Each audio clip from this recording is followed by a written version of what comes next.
ou 6. Donc je vais commencer en passant la parole à Sandrine Josso pour 1 minute.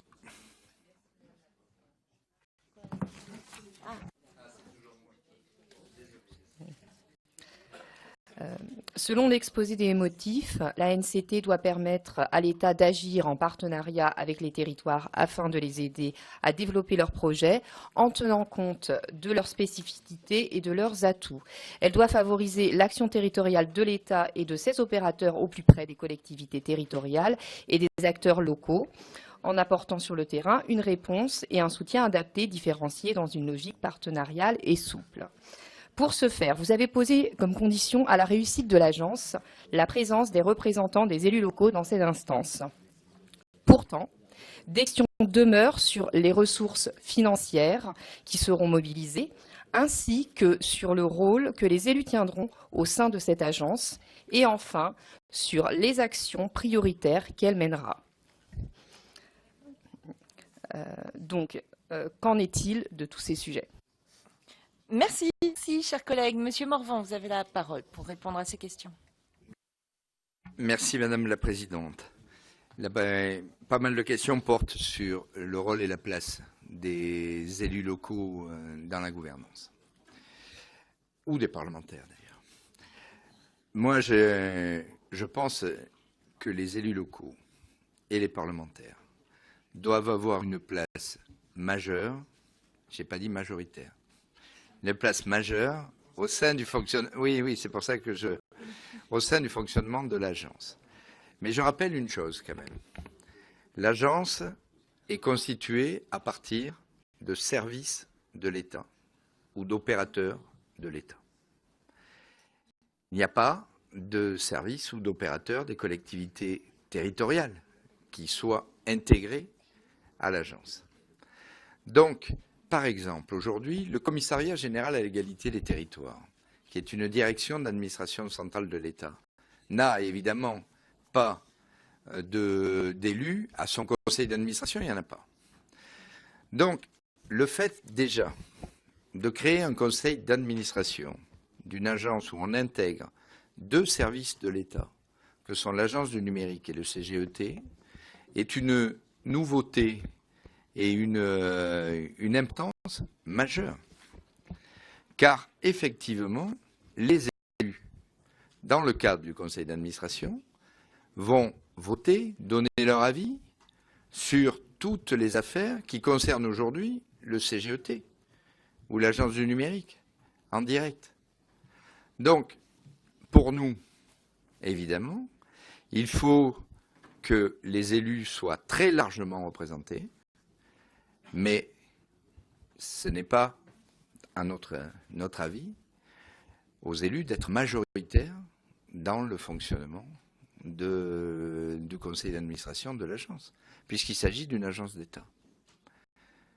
Et donc, de ce fait-là, c'est pour cela qu'il y a eu la position de la ministre au Sénat sur une place très importante, un rôle très important, mais pas la majorité dans le conseil d'administration pour les raisons que je viens de dire.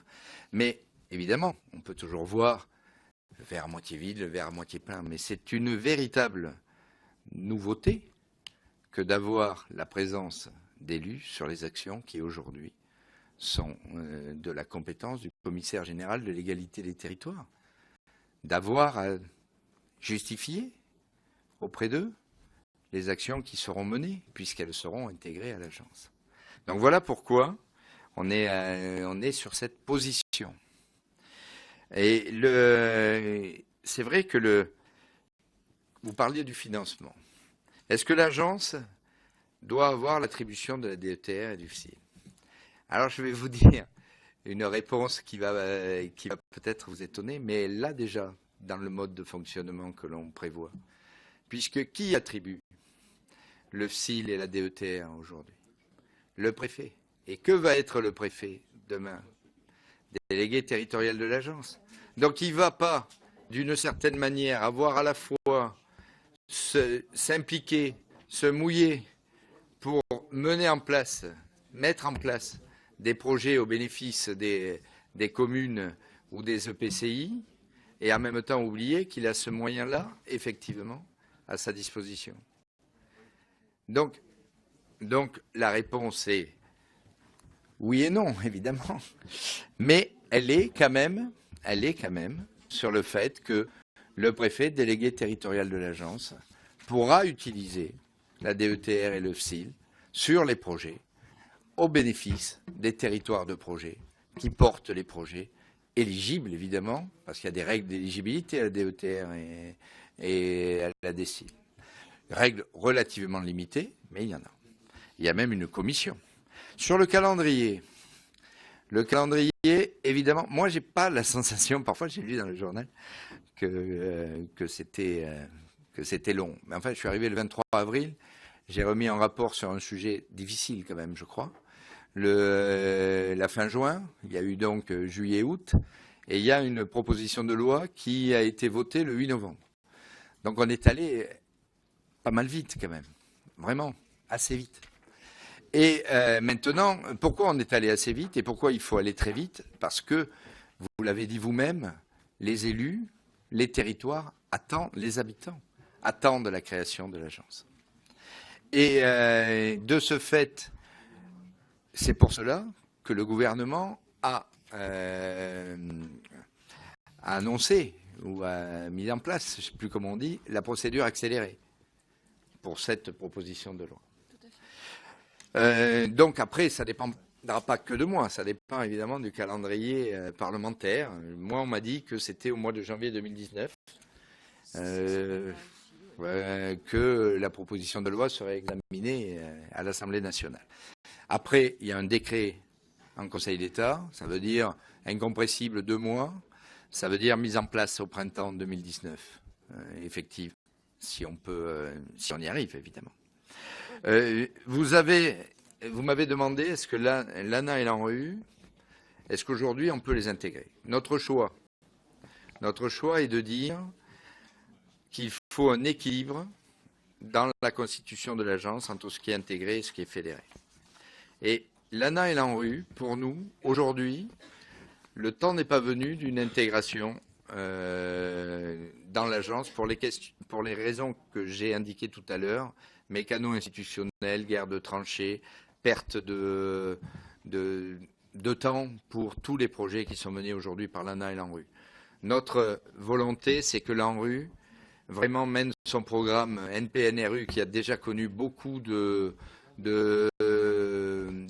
pas de retard, mais enfin de temps et de délai, le plus vite possible. Donc de ce fait, l'intégrer à l'agence, si on prend le risque effectivement de perdre du temps, non, je pense que non. Par contre, il faut avoir en tête l'évolution qu'il peut y avoir à terme si tout marche bien. On sera jugé sur pièce finalement.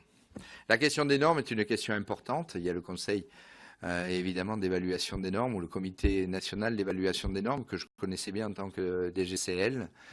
Sur l'Agence nationale de la cohésion des territoires, ce qui est le plus important, me semble-t-il, dans son domaine, c'est surtout l'implantation des services publics et le fait d'avoir un regard sur les décisions cumulatives qui parfois font déraper les territoires. Donc, si en même temps ou dans des mois proches, on a à la fois la fermeture de l'hôpital ou de la maternité, le déménagement de l'hôpital, la fermeture de la petite ligne, la fermeture de la base aérienne, des exemples connus, hein, assez proches de nous et assez récents. Et bien là, par contre, il y a un risque réel de dérapage, de déprise du territoire. Et donc, ce que nous souhaitons, ce que moi j'ai souhaité, c'est que l'agence joue ce rôle d'alerte et de veille pour ces décisions cumulatives souvent prises en silo. La place des parlementaires, oui, je me suis arrêté aux élus locaux. Elle est définie dans la proposition de loi, elle est importante évidemment. Les parlementaires doivent participer à la gouvernance de l'agence. Alors après, la proportion est une question politique aussi, sur laquelle je ne m'étendrai pas moi, mais ils doivent y participer et avoir un rôle important. Merci. Je reprends les questions avec Gifka Park qui a la parole.